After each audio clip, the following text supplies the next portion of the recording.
जय श्री कृष्ण। अक्सर लोगों को ये समझ ही नहीं आता कि उनके रिलेशनशिप में है क्या।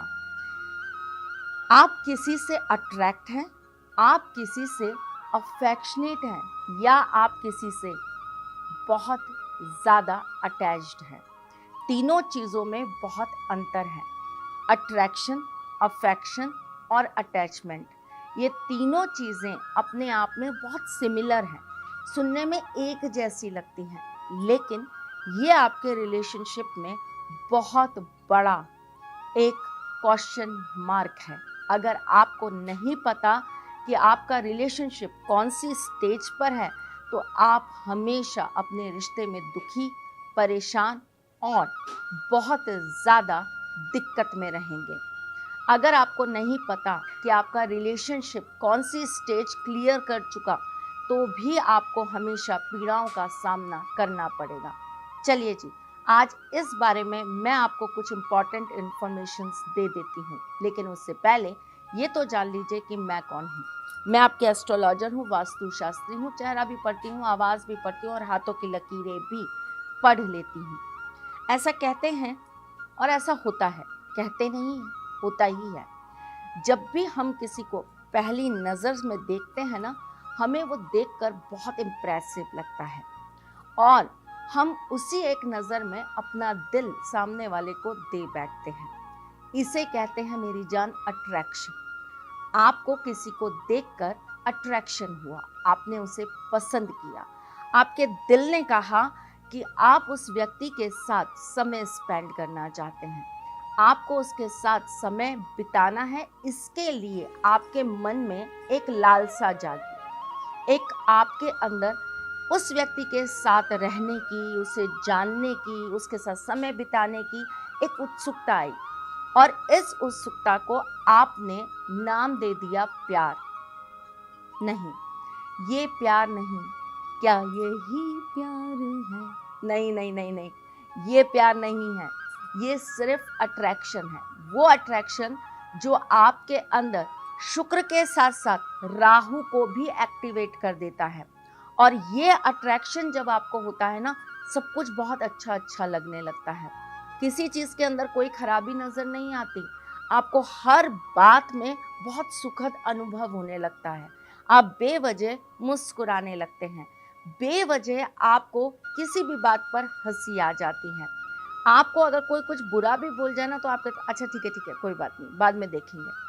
ये चीज़ें ऐसी होती हैं जो भ्रम की दुनिया उत्पन्न करती है, इल्यूजन वर्ल्ड आपके सामने लाकर खड़ा कर देती है। एक ऐसी दुनिया ला देती है जिसके अंदर सब कुछ बहुत सुनहरी सुनहरी होता है।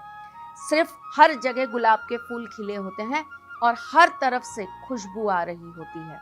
हम सोते हैं तो हम बेमतलब हंसते हंसते सो जाते हैं, हम उठते हैं तो हम खुश होते हैं, हमें अकेले बैठकर बातें करना अपने आप से पसंद आने लगता है, हमें खुद को बार बार आईने में देखना बहुत अच्छा लगने लगता है, हमें खुद के साथ भी प्यार हो जाता है। ये अट्रैक्शन का एक स्टेज है। इसके बाद क्या आता है? इसके बाद आता है अफेक्शन। जब उस व्यक्ति को आप थोड़ा सा जानने लगते हो, पहचानने लगते हो, तब आप अट्रैक्शन से बाहर निकलकर एक अफेक्शन में आते हो। तब आपको समझ आता है कि आप उसे बहुत ज़्यादा अंदर तक चाहने लगे हो। आपकी चाहत उसे लेकर बढ़ने लगी है। अब उसमें अच्छा है या बुरा है, उसके अंदर 10 कमियां हैं या नहीं है, आप उसके साथ हर हाल में रहने को तैयार हो जाते हो। ये आपके दिल की बात है, ये आपकी तरफ की फीलिंग्स हैं। सामने वाले के अंदर क्या चल रहा है इसमें कोई आपको पता नहीं है, क्योंकि अट्रैक्शन और अफेक्शन ये दो चीज़ें जो होती है ना, ये सिर्फ वन साइडेड चलती हैं। सामने वाला उसमें कितना है ये आपको पता नहीं चलता। भ्रम की दुनिया है ना, सब कुछ आपके सामने पर्दे के अंदर है। पर्दे के बाहर की दुनिया अभी नहीं दिखी, वो अभी इसके बाद वाली स्टेज पर दिखती है। तब आता है सच कि वो धोखा है या वो सच में अटैचमेंट है। लेकिन उसके बारे में अभी 2 मिनट बाद बात करेंगे। पहले बात करेंगे अफेक्शन। अफेक्शन के अंदर हम अपने आप को समझाते रहते हैं, खुद को ये बिल्कुल हर बात पर प्रूफ करते हैं कि ठीक है यार, उसने गलती की होगी, उसकी मजबूरी होगी, उसने फ़ोन नहीं उठाया, वो कहीं बिजी होगा, अरे यार ड्राइव कर रहा होगा, अरे यार सो रही होगी, वॉटएवर। हम अपने आप ही क्वेश्चन पुट करते हैं और अपने आप ही उसका आंसर देना चालू कर देते हैं। ये स्टेज होती है अफेक्शन की, जहाँ पर आपको ये महसूस होता है कि सामने वाला भी आपके साथ कहीं ना कहीं कनेक्ट है, जिसे आप सो कॉल्ड प्यार, मोहब्बत, इश्क का नाम दे देते हैं, लेकिन ये सिर्फ और सिर्फ अफेक्शन होता है। वो आपकी कुछ चीज़ों से प्रभावित होते हैं, आपसे बात करना उन्हें भी अच्छा लगता है, आपके साथ समय बिताना उन्हें भी पसंद होता है, लेकिन इसका सबसे बड़ा ड्रॉबैक ये है कि इस स्टेज तक आपको कमिटमेंट मिलेगा या नहीं, ये तय करना बहुत मुश्किल होता है। और इस स्टेज को जो आपके लिए बहुत ज़्यादा बड़ा कर देता है, फैला देता है, वो होता है चंद्रमा। क्योंकि तब आपकी फीलिंग्स, आपका दिल, आपके जज्बात यहाँ पर सामने वाले के साथ भिड़ जाते हैं और आपको ऐसा लगने लगता है कि अब मैं उसके बिना रह ही नहीं पाऊंगी, मैं उसके बिना चल ही नहीं पाऊंगी। चलिए जी, अब ये हुई आपकी दूसरी स्टेज खत्म। अब आती है तीसरी स्टेज, जिसे हम कहते हैं अटैचमेंट। एक ऐसा अटैचमेंट जहां पर आपको सामने वाले से अब कस्में चाहिए, वादे चाहिए, आपको कमिटमेंट चाहिए, आपको कहीं ना कहीं अफेक्शन वाली उस स्टेज से बाहर निकलकर सामने वाले के साथ जिंदगी पूरी तरीके से बिताने का विश्वास चाहिए। यहीं आकर अक्सर रिश्ते फेल हो जाते हैं, यहीं आकर लोगों के दिल टूट जाते हैं, यहीं आकर लोग बर्बाद हो जाते हैं और यहीं पर आकर रोना तड़पना चालू हो जाता है। यही वो सेम स्टेज होती है जहाँ पर आपका वो पहला वाला अट्रैक्शन वाला जो चार्म होता है ना, बेवजह हंसना, नए नए कपड़ों पहनकर खुश हो जाना, खुद के बाल संवार कर बार बार खुद को देखना, बस दुनिया में आप ही आप हो, उसके अलावा कोई नहीं है, वो वाला क्रॉस। दूसरा, जहां पर आप खुद से लड़ाई कर रहे हो, आपका दिल और आपका दिमाग दोनों आपस में लड़ाई कर रहा है, ये ठीक है। दिमाग कहता है नहीं देख ये कुछ गड़बड़ कर रहा है, दिल कहता है नहीं वो गड़बड़ नहीं कर रहा है, वो कहीं ना कहीं फंस गया होगा, इस वजह से वो नहीं आ रहा, वो शायद सो गया होगा इसलिए वो मेरे मैसेज का जवाब नहीं दे रहा, ऑनलाइन बैठा है तब भी आपको अगर जवाब नहीं मिल रहा, अरे यार उसके नेट में प्रॉब्लम होगी, उसके पास मेरा मैसेज गया होगा लेकिन नेटवर्क ठीक नहीं होगा।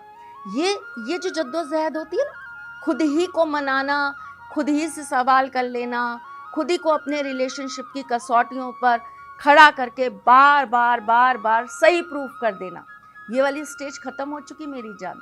अब जो स्टेज आई है वहाँ पर सच है, वहाँ पर यथार्थ है, वहाँ पर अब आपकी आंखों से राहु का पर्दा हट चुका है।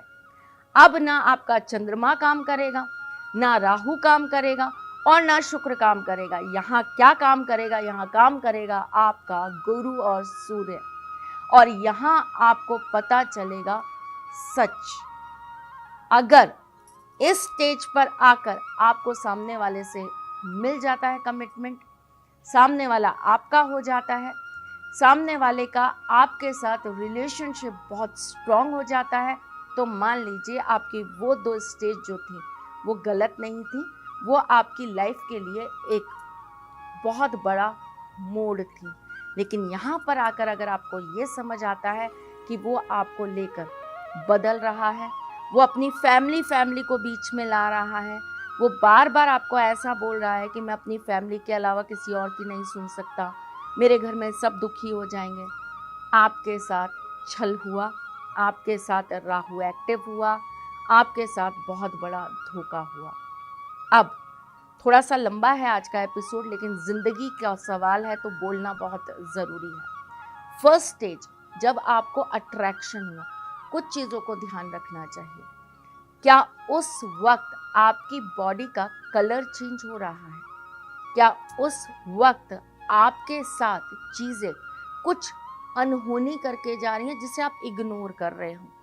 क्या उस वक्त आपकी किसी से बेवजह खटपट हो रही है जिसे आपने इग्नोर कर दिया? क्या उस समय आपका कोई भारी नुकसान हुआ जिसे आपने देखकर भी अनदेखा कर दिया? अगर ये सारी चीज़ें हुई, फिजिकली, मेंटली या फिर इकोनॉमिकली, तो आपको सतर्क होने की ज़रूरत है। दूसरी चीज़, जब आप सेकंड स्टेज पर आए और तब अगर आपको आपके अंदर कुछ प्रॉब्लम्स नज़र आने लगी, जैसे कि आपको बहुत ज़्यादा घबराहट रहने लगी, आपको अचानक से अपनी बॉडी के ऊपर कुछ अलग अलग तरह के पैचेस दिखने लगे, अचानक से आपके बाल बहुत ज़्यादा झड़ने लगे, अचानक से आपकी स्किन ड्राई होने लगी, अचानक से आपकी पीठ के ऊपर बहुत ज़्यादा मार्क्स आ गए, अचानक से आपकी गर्दन का जो ये वाला हिस्सा होता है ना, ये काला होने लगा, अचानक से आपके सिर में पसीना आने लगा, अचानक से आपकी बॉडी के अंदर से एक अलग सी स्मेल आने लगी। सतर्क हो जाइए, आपको बहुत बड़ा धोखा मिलने वाला है। अब हम आ जाते हैं थर्ड स्टेज पर, जहाँ पर आकर अब तो आर या पार की स्थिति है साहब। पार हो गए, बहुत अच्छी बात है। आर हो गए तो हमें क्या करना है? आपको उसी वक्त इसी स्टेज पर आकर कुछ अचूक उपाय कर लेने हैं। तंत्र मंत्र किसी भी तरीके से आपको अपने रिलेशनशिप को अपने कंट्रोल में कर लेना है।